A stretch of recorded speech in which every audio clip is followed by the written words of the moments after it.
Praise the Lord. The best wishes to you and your family members in the name of God. దేవునికి మహిమ కలుగునుగాక. దేవుని నామం పేరిట మీకును మీ కుటుంబ సభ్యులందరికీ శుభాభివందనములు. Today God's promise. ఈరోజు దేవుని వాగ్దానము.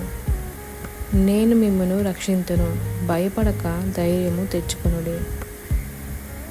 జకరియా గ్రంథము 8వ అధ్యాయము 13వ వచనం. I will save you, do not be afraid, be strong. Zechariah 18 chapter 13 verses. ప్రియమైన సహోదరి సహోదరులారా, ఈరోజు ఈ వాగ్దానం ద్వారా దేవుడు మనందరితో మాట్లాడుచున్నాడు. అదేమిటంటే, నేను మిమ్మల్ని రక్షింతును, భయపడక ధైర్యము తెచ్చుకొనుడి. మనము దావీదు మహారాజు గారు ఎంత సౌలు గారికి ఎంత స్నేహితుడు, బంధువుడు, అలాగే రక్త సంబంధికుడు అయినప్పటికీ సౌలు గారు తనని ఎంతగానో చంపాలి అని చెప్పేసి చూస్తూ ఉన్న సమయంలో దావీదు మహారాజు గారు సౌలు గారి దగ్గర నుంచి పారిపోయి జీవిస్తున్న సమయంలో అమాలేకీయులతో యుద్ధం వస్తుంది. ఆ యుద్ధంలో వారికి ఉన్న వారన్నిటిని కూడా అమాలేకీయులు చెరపట్టుకొని పోయినప్పుడు ఆ విషయమై జనులందరూ కూడా మిక్కిలి కోపం తెచ్చుకొని దావీదు మహారాజుని ఎలాగైనా చంపాలన్న ఉద్దేశంతో వారందరూ కూడా వ్యతిరేక స్వభావంతో ఉన్నప్పుడు దావీదు మహారాజు గారు దేవుని యొద్ద ప్రార్థన చేశాడు.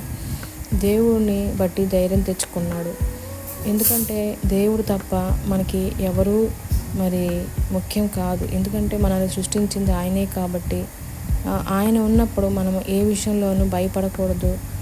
దేవుడు మనల్ని ఆ శత్రువుల నుంచి విడిపించే దేవుడుగా ఉన్నాడని మనం నమ్మినప్పుడు దేవుడు తప్పకుండా ఆ యొక్క శత్రువుల నుంచి మనకి రక్షిస్తాడు. అంతేకాకుండా తన యొక్క మాటలు ఏవైతే తన వాక్యము వెల్లడి చేశాడో ఆ యొక్క వాక్యము అంటే వాగ్దానము, భయపడక ధైర్యం తెచ్చుకున్న మాట బట్టి మనం మన జీవితంలో కూడా ఇలాంటి దావీదు మహారాజు గారు ఎలాంటి శ్రమలు, అవమానాలు, నిందలు, హేళనలు అంటే మన చుట్టూ ఉన్న వారే మన శత్రువులుగా అంటే మన బంధువులుగా మన శత్రువులుగా ఉండి మనల్ని ఎంతగానో బాధ పెడుతూ కష్టపెడుతూ ఉంటారు. అలాంటి కష్టం అన్నిట్లో నుంచి దేవుడు రక్షిస్తాను, భయపడొద్దు, ధైర్యం తెచ్చుకోమంటున్నాడు. ఇలాంటి గొప్ప వాగ్దానాన్ని ఈరోజు మనకి దేవుడు అనుగ్రహిస్తున్నాడు. ఈ వాగ్దానం అంటే ఇలాంటి పరిస్థితులు ఎవరైతే ఉన్నారో వారందరికీ కూడా దేవుడు వాగ్దానం చేస్తున్నాడు.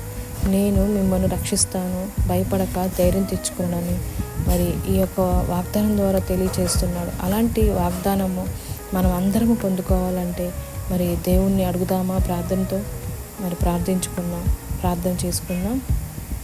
ప్రార్థన. తండ్రి, కుమార, పరిశుద్ధాత్మ త్రియేక నామంలో ప్రార్థిస్తున్నాము దేవా. తండ్రి, మా పరలోకమందున్న మా దేవా, తండ్రి, ఈరోజు ఇలాగ బ్రతికి ఉన్నామంటే కేవలం నీ కృపే నాయన. నువ్వే మమ్మల్ని రక్షించే దేవుడు ప్రభువా. కానీ ఈ లోక సంబంధమైన యాత్రలో మేము ఎక్కడా కూడా శత్రువు తెచ్చే శోధనలకి వాటికి భయపడక నీన్నే పట్టి నీ సన్నిధిలో గోజాడి నిన్ను బట్టి ధైర్యం తెచ్చుకొని దావీదు మహారాజు గారు ఎలాగైతే ధైర్యంతో ఉన్నారో అలాంటి ధైర్యాన్ని మాకును దయచేయమని ఏ సందర్భంలో అయితే భయపడుతూ ఎవరి వలన భయపడుతూ ఉన్న పరిస్థితులు ఏవైతే ఉన్నాయో ఎవరికైతే ఉన్నాయో అటు వారందరికీ మీరు మీ మాటల ద్వారా ఆదరించి హత్తుకొని ప్రేమని అందించి ఓదార్చి వారిని పైకి లేవమానెత్తమని అలాంటి ధైర్యం దయచేయమని అయ్యా, నువ్వు ఉన్నావని రక్షిస్తావని ఒక గొప్ప నిరీక్షణ మాకు అనుగ్రహించినందుకు ఈ వాగ్దానం ద్వారా మీకే ఘనత, మహిమ, స్తుతులు చెల్లించుకుంటూ సమస్త మహిమ, ఘనత, ప్రభావాలకు నజరైన యేసుక్రీస్తు అతి పరిశుద్ధ నామమున అడిగి వేడుకొని ప్రార్థించుకొని పొందుకొని ఉన్నాము తండ్రి. ఆమేన్.